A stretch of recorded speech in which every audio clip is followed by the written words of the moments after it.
Assalamualaikum warahmatullahi wabarakatuh.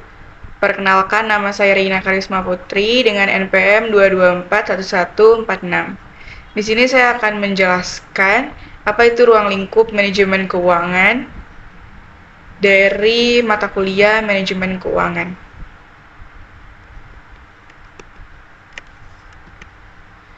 Sebelumnya saya akan membahas pendahuluan terlebih dahulu. Seperti yang kita ketahui bahwa keuangan adalah salah satu faktor penting dalam bisnis, di mana dalam satu perusahaan terdapat sebuah ruang lingkup manajemen keuangan, yang di mana ruang lingkup tersebut digunakan untuk mencari dan mengelola dana perusahaan. Kegiatan sederhananya seperti menghitung anggaran belanja bulanan, menentukan berapa uang yang ditabung atau diinvestasikan dari gaji yang diterima setiap bulan, termasuk kegiatan manajemen keuangan. Latar belakang manajemen keuangan adalah kegiatan merencanakan, mengatur, mengarahkan, dan mengendalikan kegiatan usaha seperti pengadaan dan pemanfaatan dana perusahaan. Kegiatan manajemen keuangan menerapkan prinsip-prinsip manajemen umum untuk mengelola sumber daya keuangan perusahaan. Tugas manajemen keuangan. Tujuan manajemen keuangan adalah memberi arahan ke perusahaan atau organisasi untuk memaksimalkan sumber daya yang ada secara efisien untuk mencapai tujuan.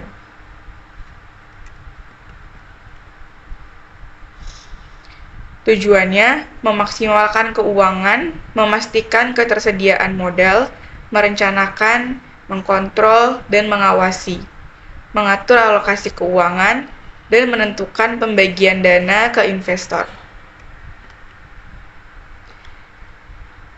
Ruang lingkup keuangan terdapat 3. Pertama adalah financial decision. Ruang lingkup manajemen keuangan yang pertama adalah sebagai financial decision atau menentukan keputusan finansial.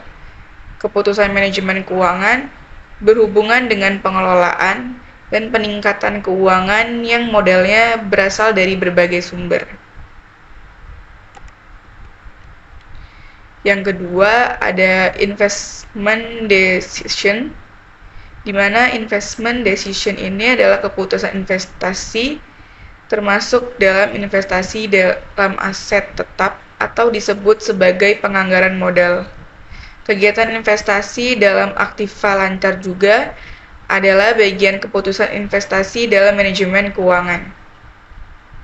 Kegiatan ini juga biasa disebut sebagai keputusan modal kerja. Keputusan investasi manajemen keuangan juga berhubungan dengan bagaimana perusahaan dapat memanfaatkan aset untuk mencapai tujuannya.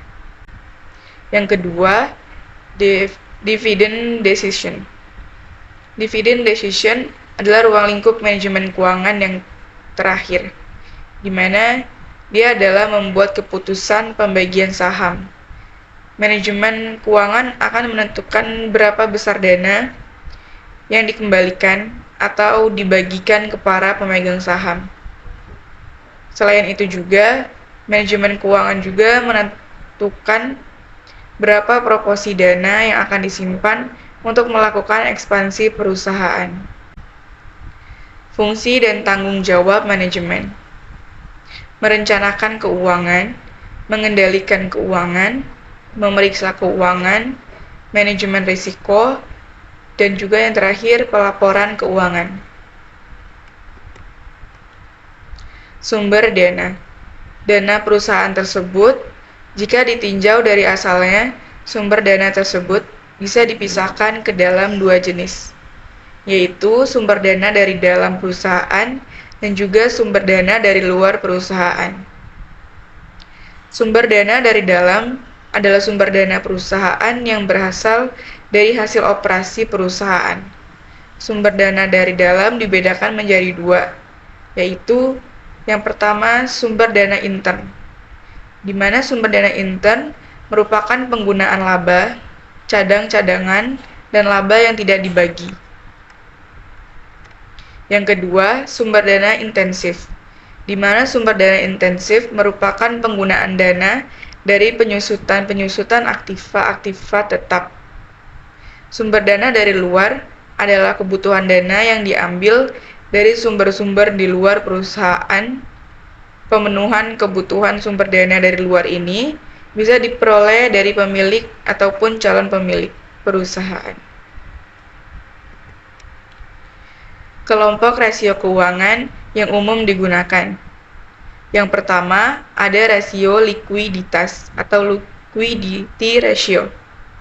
Nilai rasio ini digunakan untuk menilai kemampuan suatu perusahaan untuk memenuhi seluruh kewajiban atau liability finansial dalam jangka pendek.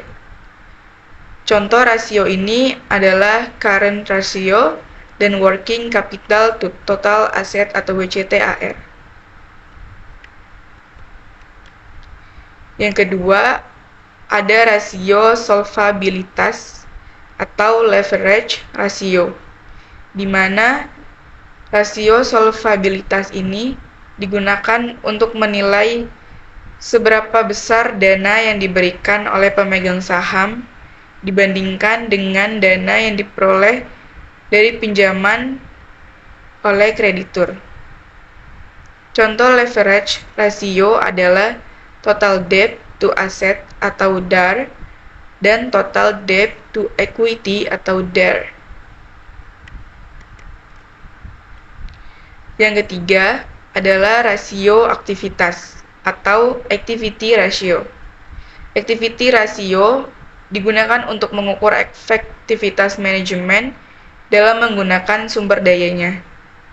Contoh rasio ini adalah total asset turnover atau ATO, working capital turnover atau WCTO, dan yang terakhir total equity to total asset atau IA. Yang keempat, ada rasio rentabilitas atau rentability ratio. Rentabilitas rasio adalah rasio yang digunakan untuk menilai tingkat efektivitas manajemen yang dilihat dari laba yang dihasilkan terhadap penjualan dan investasi perusahaan. Contoh dari rasio rentabilitas ini adalah return on equity atau ROE, return on asset atau ROA, earning power to total investment atau FT, gross profit margin atau GPM, dan operating income atau OI.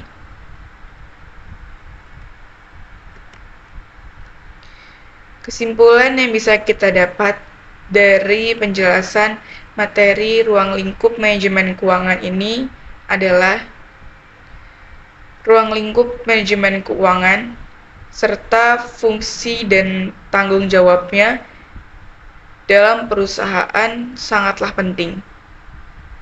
Dari mulai merencanakan keuangan, mencari modal untuk perusahaan, mengelola dan mengawasi sebuah perusahaan, hingga melapor keuangan, semua tugas dari manajemen keuangan sangatlah vital.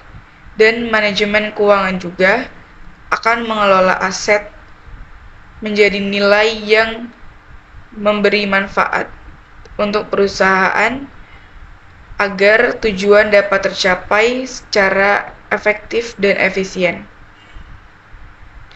Sekian penjelasan mengenai materi ruang lingkup manajemen keuangan dari saya. Jika ada salah kata, saya mohon maaf. Semoga semuanya bisa mendapatkan manfaat dari penjelasan yang telah saya jelaskan barusan. Wassalamualaikum warahmatullahi wabarakatuh.